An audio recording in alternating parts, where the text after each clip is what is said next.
Programang ito ay rated SPG. Striktong patnubay at gabay ng magulang ang kailangan. Maaaring may masiselang tema, lengguwahe, karahasan, sexual, horror o droga na hindi angkop sa mga bata. Isang mapagpalang araw mga kapamilya, narito ang mga pinakamainit na tagpo sa Blood vs. Duty. Pero bago ang lahat, kung bago ka pa lamang sa aking channel, ay huwag kalimutang mag-like, mag-share at mag-subscribe para lagi kang updated sa mga bagong recaps na aking i-upload. Habang papunta sa ospital, inuutusan ni Marcos si Felix na bilisan ang pagmamaneho dahil ramdam niyang may masamang mangyayari. Sobrang nag-aalala na siya para sa kaligtasan ng kanyang ina na nasa loob mismo ng Eastern Trinidad Hospital. Napansin naman ni Jalil ang kakaibang kilos ni Agent Tris kaya tinanong niya si Sabdani kung ano bang meron sa ospital at bakit parang personal para kay Marcos ang nangyayari doon. Sabi ni Sabdani na doktor doon ang ina ni Marcos. Bigla namang naalala ni Jalil na ito rin na pala ang doktor na tumulong sa kanya noon at hindi siya isinumbong sa mga pulis. Samantala, kontrolado ng mga hostage taker ang security room ng ospital. Dahil mahigpit nilang binabantayan ang lahat ng pumapasok at lumalabas sa building at mas lalo pang naging delikado ang sitwasyon dahil nagbabanta silang papatayin ang lahat ng tao sa loob kapag may nagtangkang sumugod.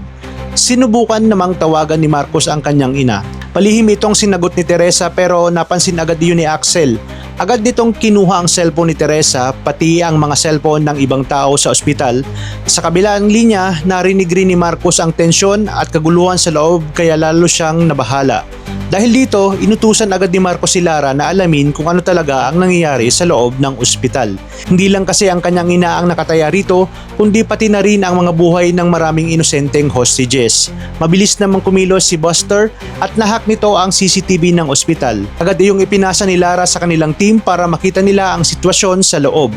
Habang tumitindi ang tensyon, napilitan si Teresa na sundin ang utos ng mga hostage taker at gamutin si Tommy para hindi madamay ang mga inosenteng tao. Pero nang makita ni Jalil sa CCTV na nasa loob pala ng ospital ang kanyang kapatid, bigla rin siyang nabahala at hindi na mapakali.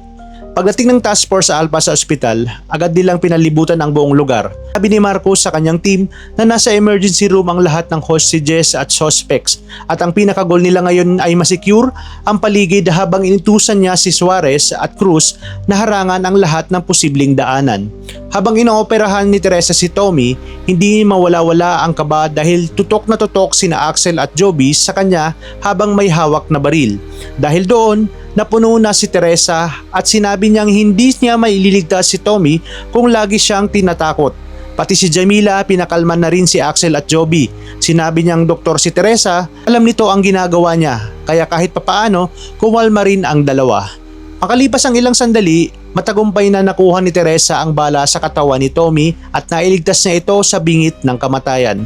Pero habang nangyayari iyon, may mas malaking revelasyon na lumabas.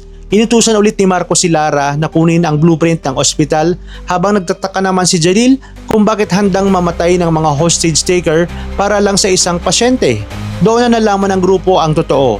Ang pasyenteng ipinaglalaban nila ay si Tommy Rosales, ang bunsong kapatid ni na Axel at Joby Rosales na parehong miyembro ng notorious criminal group na Metal 13.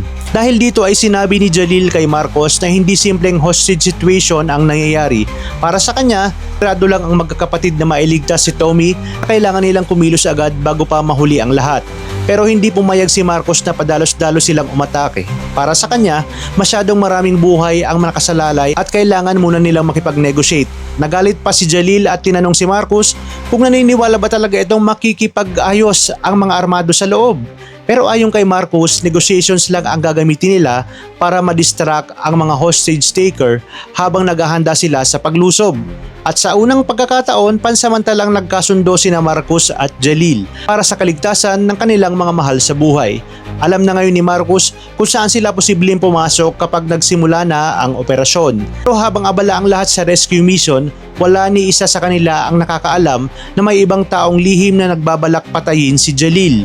Kasabay nito, mabilis nang kumalat sa balita ang hostage situation sa ospital, kaya labis na nag-aalala ngayon si Rahana para kay Jamila na nasa loob ng delikadong sitwasyon, at habang bawat segundo ay lumalala ang tensyon, mas marami pang sekreto at trahedya ang posibleng sumabog anumang oras. Talagang kapanapanabik ang mga kaganapan dito sa Blood versus Duty. Kaya naman tuloy-tuloy lang ang pagsubaybay dito. Maraming salamat sa inyong panonood at pagpalain tayong lahat, mga kapamilya.